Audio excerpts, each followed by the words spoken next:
before publication. So I so appreciate that because, first of all, I'm thrilled to introduce to you my second book called Across the Spectrum, as Gail said. And it's Mothers of Autistic Children Speak.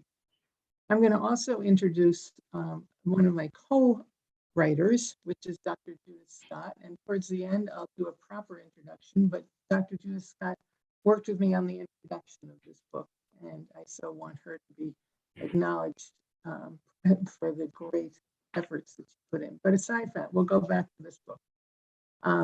My first book was called Five Courageous Mothers, and it told the story of women who gave birth to children with Down syndrome back in the days before, truthfully, there were many services. In fact, I learned this backstory from a student's mother of mine. Her name was Hazel. And I simply asked her one day, how did Edward ever learn what he learned? Because he was a fabulous student of mine. And I was told the backstory in about 20 minutes. She was told, as a couple of other mothers in this book, to leave her son right there in the hospital. They'd find an institution for him. In fact, go on, go do your life. We'll find an institution. She did the unthinkable and took her son home. That's the story of Edward and Hazel.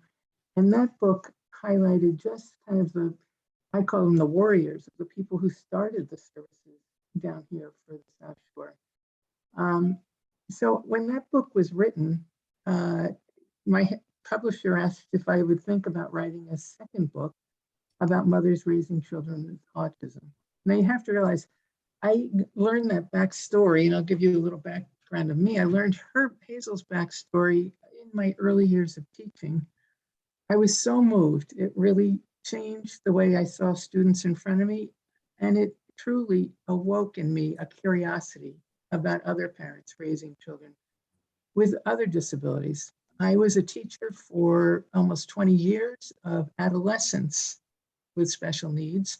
Some came with the label Down syndrome, others had various labels, Rett syndrome, and Fragile X, and various diagnoses that were in the 90s brought under that big umbrella term, autism.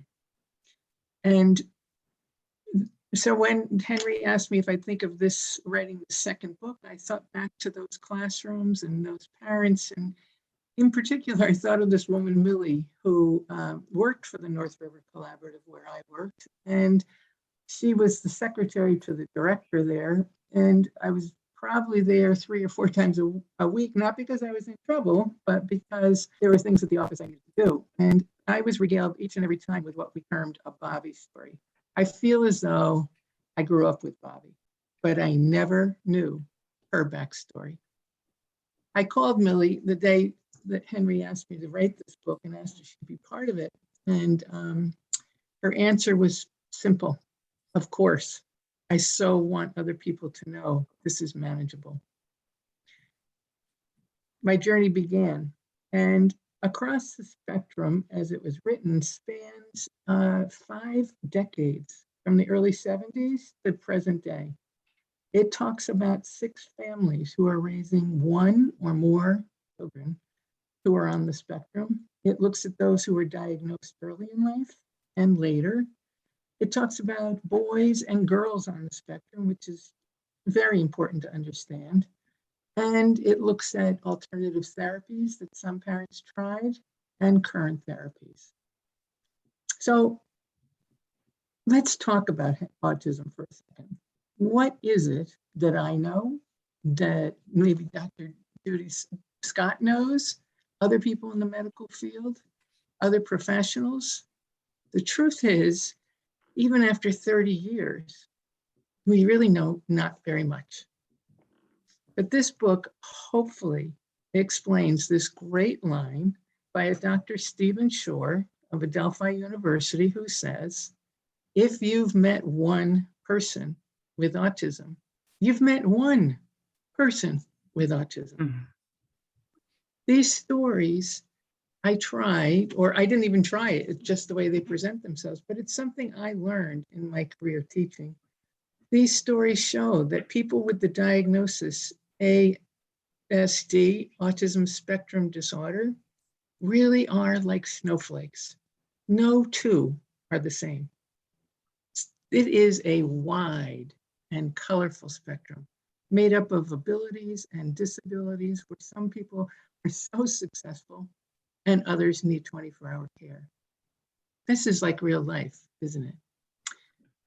So what is it that I also wanted to do in this book? I wanted to highlight women who are, I think, if I talk about women who give birth and raise children, just that should be headline news. But people that raise children with difficulties, with disabilities, really should make the headlines. I wanted to call this book "The Quiet Heroes in Our Own Neighborhood."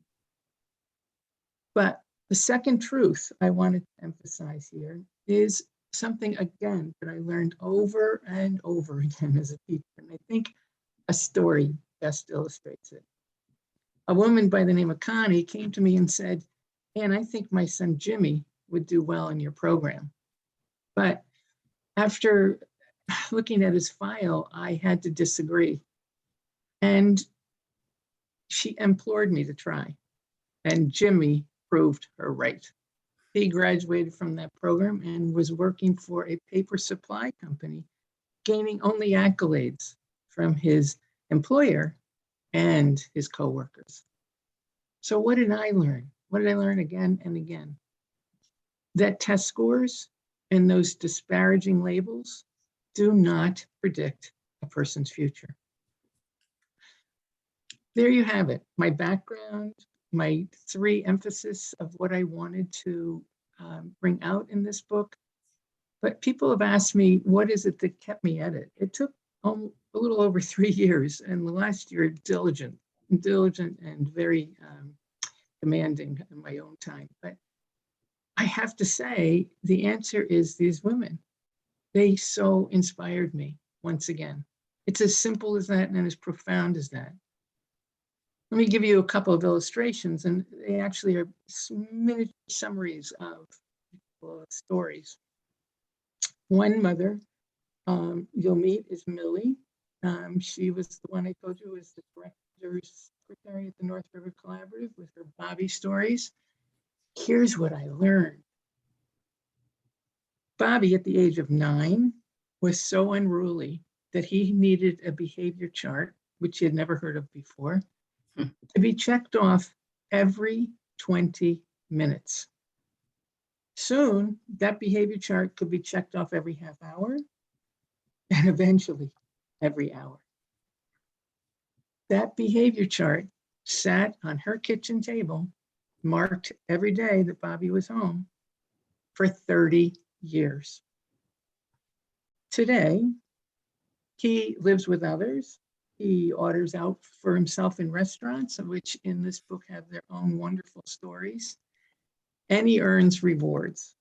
One of the rewards he earned was tickets to a Celtics playoff game, to which he responded, "I'd rather not go. It's the night of wrestling. Could you please call and ask them to reschedule it?" That's the Bobbies. Another mother you'd meet would be Dawn, who had 2 siblings on the spectrum, different ages. Her first son was in my program. Her daughter was not, but she introduced me to her daughter, Jenna, and told me that Jenna was diagnosed much later in life. And while teachers were trying their best to help Jenna, they missed her diagnosis and were putting her into social situations that were so unnerving for Jenna that she nearly went mute. In fact, she did go mute at school. Today, now that she's diagnosed with some help, with some therapies, she is in an office job as the receptionist, answering phones, buzzing people in, telling them where they need to go. The best news is that never happened in her whole life is she's won over some of her coworkers because here's her ability. She can imitate commercials that leave them roaring. So not all stories, again, of people with autism are success stories. But these stories have been tucked really deep inside these mothers for decades. And like the mothers in my first book, Mothers Raising Children with Down Syndrome, all these stories highlight women who know uncertainty and setbacks and certainly heartache, but every day they somehow muster that perseverance and creativity, bringing to me, my opinion, motherhood, the whole idea of motherhood to a whole nother level. So you now understand who I am, who I was, why I did this, what kept me in it. And I guess what I would say is that the mothers so hoped that this book would be in the hands not only of other mothers raising children with disabilities, but in the hands of family, grandparents, aunts and uncles.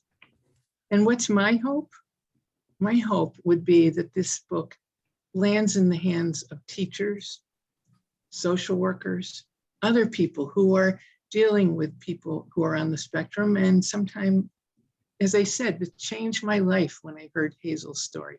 And then to hear Millie's stories. I hope that these stories will change an attitude. So you might walk away after reading this book scratching your head a little bit, but I imagine, or I hope, that everybody will remember that people with autism really are like snowflakes. They're all different, but they're bright and bold and wondrous. So with that, thank you for listening, and I will take questions for sure, but I want to bring the attention over to Dr. Judith Scott, who is a physician with a specialty in geriatrics and long-term care, as well as short-term rehabilitation. She, again, is the woman who would have been part of this book, and I'm surprised she's here today because her life got so busy with COVID. So for that and her efforts and her work, I so appreciate her being here with me today. Thank you. Would you like me to say a few words about? Oh, I'm sorry. Yes, I want you. Oh, yeah, that's fine. So, yeah, my name is Judith Scott. I am a general internist, and I have about 30 years experience now as a general internist, and in the last 12 years or so been focused primarily on the geriatric population. My husband is a pulmonologist. We met up at Dartmouth Hitchcock Medical Center when I was a resident, and he was a pulmonary fellow. And our son Jeffrey was born in 2001, after we'd moved down to Norfolk, Virginia, for jobs after I had finished and he had finished his fellowship. In 2001, autism was still a lot in its infancy, I think. As physicians, we were very careful not to be too focused on the developmental milestones. We didn't want to be the, hyper-focused, obsessed, medically trained parents who were freaking out about milestones. But Jeffrey was diagnosed with autism at about 2.5, 3 years old, and we moved to Massachusetts because of his diagnosis, so that he could have the schooling that we thought was appropriate. And at that time, New England and California were probably the best areas in the country to receive that kind of education. I very much wanted to tell my story with Anne. As she mentioned, it didn't quite happen because COVID happened and I got swamped with work. But I was lucky enough to be able to write the introduction after reading the stories that Anne had so nicely compiled. My son, Jeffrey, now is 20 years old. The school that we came for in Massachusetts, the New England Center for Children in Southborough, has been fantastic. He is now a residential student. Luckily, his residence is in our hometown of Marlborough, so he's very close by. He comes home every weekend. But I will say it has been more than life altering. It's been sort of an earthquake that hit my husband and me after this diagnosis. And it has been more than challenging and all consuming to raise a child with autism. We have, I am so thankful for Anne for having written this book, because parents are really, even though resources have increased so much in the past 15, 20 years for parents and to help diagnose and manage children, it's really the parents that bear the largest responsibility and the largest burden with all of this. And hearing the stories that Anne has written about has really demonstrated the huge variability in what those stories look like and how other people can come in and help those families. Autism as a developmental disability can be very off-putting because children don't interact with people the way you expect human beings to interact with each other. And it can be very isolating for families. So any sort of increased awareness about how families cope and what helps, I think it goes a very long way to helping us all get these children to be their best selves and, functional adults. I guess that's about all I'll say right now. I'm happy to tell more of my story if you want to hear it. My son is quite severely disabled and will need probably lifelong supervision.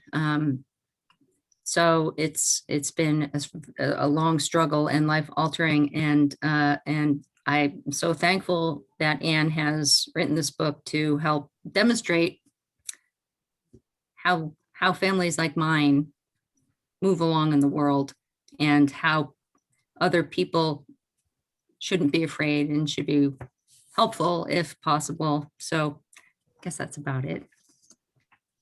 Thank you so much, Dr. Sure. Scott. You just brought to mind another, Dr. Stephen Shore, who is at Adelphi University, is a special ed teacher and on the spectrum himself. And he is touting the 4 A's of autism. I don't know if you're familiar with it, but here's the first one, is just awareness. Mm-hmm. And so I'm part of this global autism society, which is trying to even start awareness in places like Peru, outside of China, outside of Beijing, places where autism is still very obscure. Mm-hmm. So his idea is that awareness starts, but there's levels of awareness. And I've always thought we've all walked away from somebody when we've suspected they have autism. And I'm trying to work with people to understand what it is that is so off-putting and how can we bridge that. So that's another chapter. But Dr. Scott, thank you so much for coming forward with your story. And again, the heartache of being a physician and a mom and knowing that your Jeffrey's in a place that will keep him safe. Right. So with that, I'm not sure if Gail is still here, if she can open up the session for questions. Yep, okay. So thank you, Dr. Scott, for contributing to this discussion. That was heartfelt. Thank you. And we look forward to opening up our question and answer time now. You can either participate in the Q&A by entering your questions in the chat box, or just go ahead and unmute yourself and ask your questions. I wonder if we could also, I don't know whether people would feel comfortable doing video if we stopped the recording of